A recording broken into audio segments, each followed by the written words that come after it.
Halo, apa kabar adik-adik sekolah minggu? Wah, puji Tuhan, semuanya baik-baik, semuanya sehat-sehat. Wah, semangat semua untuk beribadah sekolah minggu. Adik-adik sudah mandi? Puji Tuhan, semuanya sehat karena Tuhan. Hari ini kita akan beribadah kepada Tuhan, kita akan memuji Tuhan dan mendengarkan kebenaran firman Tuhan. Yuk adik-adik, siapkan hatimu dan kita akan beribadah kepada Tuhan. Sebelumnya kita berdoa dulu ya. Lipat tangan, tutup mata, kita berdoa. Terima kasih Tuhan, pagi hari ini kami sangat mengucap syukur kepada Tuhan karena Engkau memberikan hari yang baru bagi kami. Kami mau beribadah kepada Tuhan karena Tuhan sudah baik dalam hidup kami. Terima kasih Tuhan, sertai ibadah kami, sertai pemberitaan firman Tuhan, sertai pujian kami, supaya kami boleh menyenangkan hati Tuhan. Terima kasih Tuhan Yesus, kami sudah berdoa mengucap syukur dalam nama Tuhan Yesus. Haleluya, amin. Nah adik-adik, sebelum mendengarkan firman Tuhan, kita nyanyi dulu ya. Nah kalau adik-adik yang sudah tahu lagunya, kita nyanyi sama-sama. Kalau yang belum, kita belajar ya. Kita mau nyanyi lagu tentang api Pantekosta. Api Pantekosta ku punya, ku biarkan menyala. Api Pantekosta ku punya, ku biarkan menyala, menyala, menyala selamanya. Api Pantekosta ku punya, ku biarkan menyala. Api Pantekosta ku punya, ku biarkan menyala, menyala, menyala selamanya. Sekali lagi adik-adik. Api Pantekosta ku punya, ku biarkan menyala. Api Pantekosta ku punya, ku biarkan menyala, menyala, menyala selamanya. Api Kristus sudah menyala. Api Kristus sudah menyala. Api Kristus sudah menyala. Api, api, api, api, api, api Kristus sudah menyala. Api Kristus sudah menyala. Api Kristus sudah menyala. Api, api, api, api, api, api Kristus sudah menyala. Api Kristus sudah menyala. Nah, adik-adik sekolah minggu, apa ya? Hari ini Kak Susan menyanyikan lagu tentang api Kristus sudah menyala. Menceritakan apa ya Kak Susan hari ini ya? Wah, hari ini Kak Susan mau bercerita tentang hari Pentakosta. Nah, adik-adik tahu pada saat Tuhan Yesus sudah bangkit dari kematian, Dia menampakkan diri kepada murid-muridnya dan Dia berpesan supaya murid-muridnya menunggu janji Tuhan. Rupanya Tuhan Yesus memberikan suatu janji kepada murid-muridnya. Apa ya janji Tuhan itu? Ternyata janji Tuhan, Tuhan akan memberikan Roh Kudus kepada murid-muridnya. Nah, jadi setiap hari murid-murid berkumpul untuk berdoa memuji Tuhan. Seperti yang akan Kak Susan bawakan. Yuk anak-anak, boleh ambil Alkitabnya. Bagi kelas yang besar, kelas yang kecil boleh dibantu oleh kakak atau mamanya ya. Yuk Alkitabnya dibuka dalam Kisah Para Rasul pasal yang kedua, ayat yang pertama sampai yang ke-13 ya. Oke, tapi Kak Susan mau baca ayatnya yang pertama sampai yang keempat saja. Kisah Para Rasul pasal 2 ayat 1 sampai 13. Kak Susan baca ayatnya yang pertama sampai yang keempat. Pentakosta, Ketika tiba hari Pentakosta, semua orang percaya berkumpul di satu tempat. Tiba-tiba turunlah dari langit suatu bunyi seperti tiupan angin keras yang memenuhi seluruh rumah di mana mereka duduk. Dan tampaklah kepada mereka lidah-lidah seperti nyala api yang bertebaran dan hinggap pada mereka masing-masing. Maka penuhlah mereka dengan Roh Kudus. Lalu mereka mulai berkata-kata dalam bahasa-bahasa lain seperti yang diberikan oleh Roh itu kepada mereka untuk mengatakannya.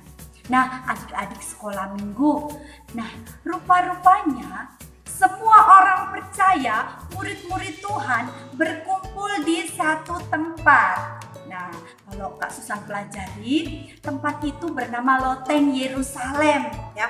Mereka berkumpul di situ, mereka bersekutu, mereka berdoa kepada Tuhan, menantikan janji yang dikatakan Tuhan Yesus.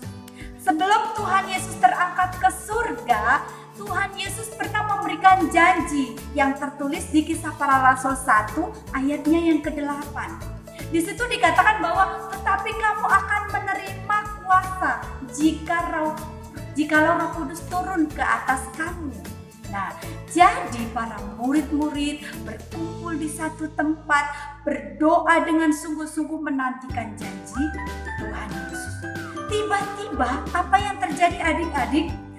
Maka turunlah dari langit suatu bunyi seperti tiupan angin yang keras, ya, dan memenuhi seluruh rumah di mana mereka sedang duduk. Dan kemudian tampaklah lidah-lidah seperti nyala api hingga di mereka masing-masing. Nah, setelah itu penuhlah mereka dengan Roh Kudus. Lalu mereka, para murid-murid yang ada, orang percaya yang ada, mereka berkata-kata dalam bahasa-bahasa yang lain. Ya, bahasa-bahasa yang lain artinya apa? Bahasa-bahasa yang bukan bahasa mereka sendiri. Ya. Nah, lalu waktu di Yerusalem, tempat para orang percaya berkumpul, di situ juga banyak orang-orang Yahudi, orang-orang yang saleh yang ada di bawah kolong langit.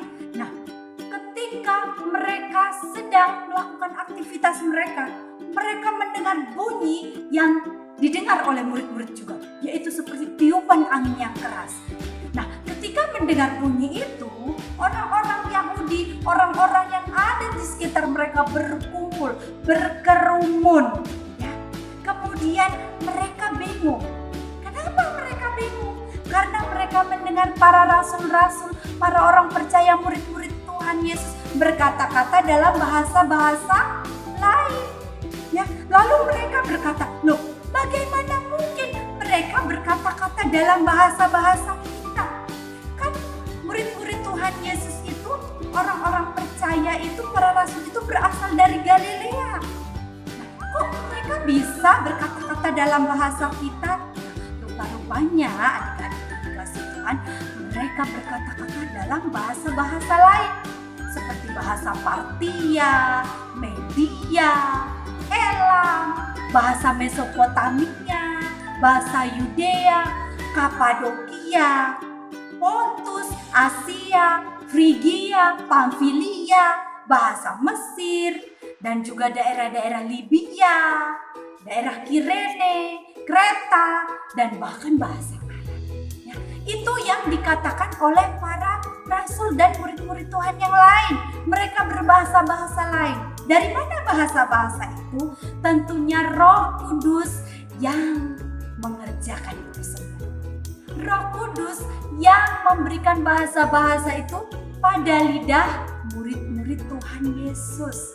Nah, adik-adik, ketika Roh Kudus turun, maka akan ada kuasa yang diberikan.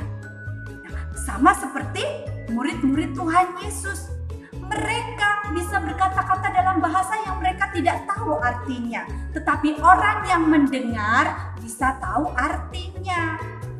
Nah, kalau adik-adik ke gereja kemudian ikut ibadah umum, apalagi ibadah 10 hari pencurahan Roh Kudus. Nah, pasti adik-adik pernah mendengar, lah papa mama kok berbahasa lain, berbahasa roh. Nah, kalian seringkali nggak tahu artinya apa.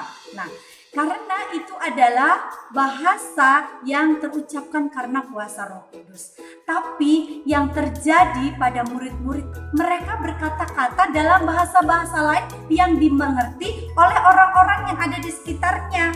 Ya, kalau dalam bahasa sekarang mungkin mereka berbahasa Inggris. Orang Inggris tahu artinya apa. Itu contohnya ya. Nah, pada waktu itu para murid-murid berkata-kata dalam bahasa-bahasa orang Partia, orang Arab, orang Kreta, Kapadokia.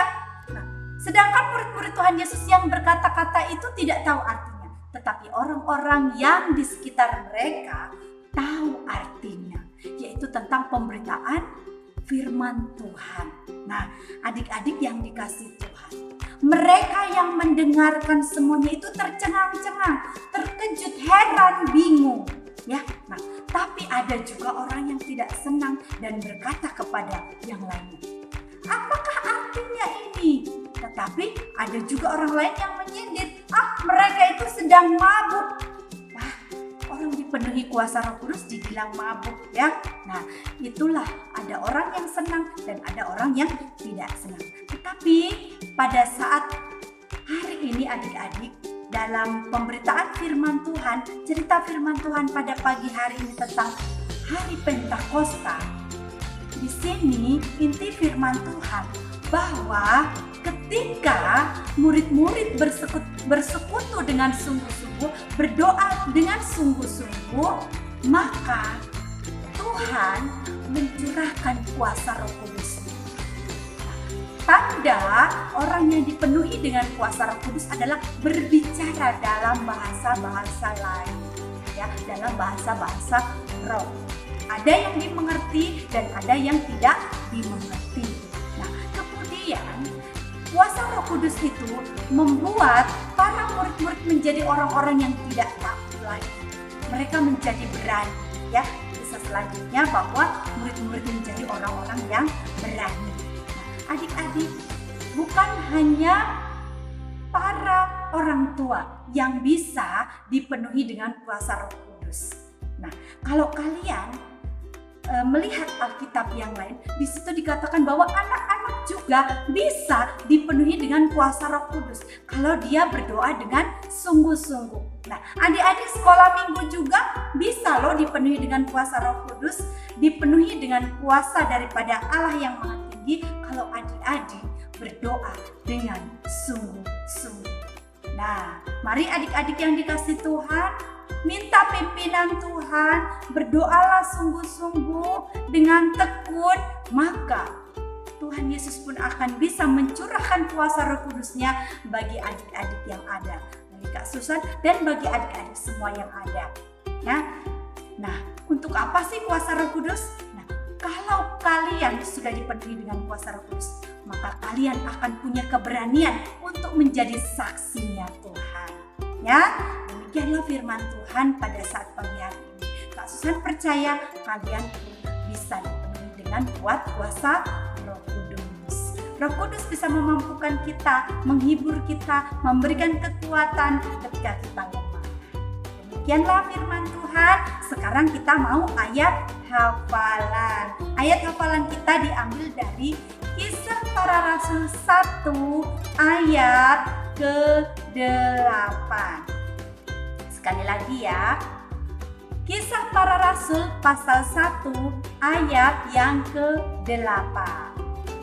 Tetapi kamu akan menerima kuasa jikalau Roh Kudus turun ke atas kamu, dan kamu akan menjadi saksiku di Yerusalem dan di seluruh Yudea dan Samaria sampai ke ujung.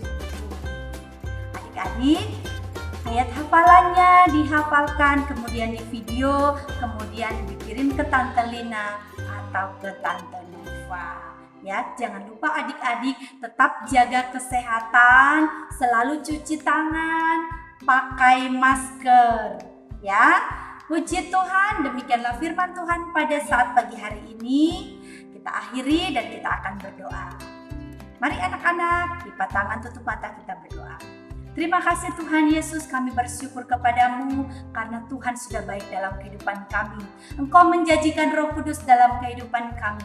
Kalau kami sungguh-sungguh meminta kepada Tuhan, kalau kami sungguh-sungguh berdoa kepada Tuhan, maka Roh Kudus akan memenuhi hati dan pikiran kami. Dan kami boleh menjadi saksi-Mu di seluruh muka bumi ini Tuhan. Oleh sebab itu, pakai kami, pakai anak-anak sekolah minggu yang ada, untuk dipenuhi dengan kuasa Roh Kudus-Mu. Terima kasih Tuhan, kami sudah berdoa mengucap syukur di dalam nama Tuhan Yesus Kristus. Dan kami juga percaya Tuhan lindungi, Tuhan sertai kami semua, orang tua kami, setiap pekerjaan mereka, dan juga setiap kegiatan yang kami lakukan, anak-anak sekolah minggu lakukan. Tuhan senantiasa menyertai dan memberkati. Terima kasih Tuhan Yesus, kami sudah berdoa mengucap syukur dalam berkat nama Tuhan Yesus Kristus. Haleluya, amin. Tuhan Yesus memberkati kita semua. Haleluya.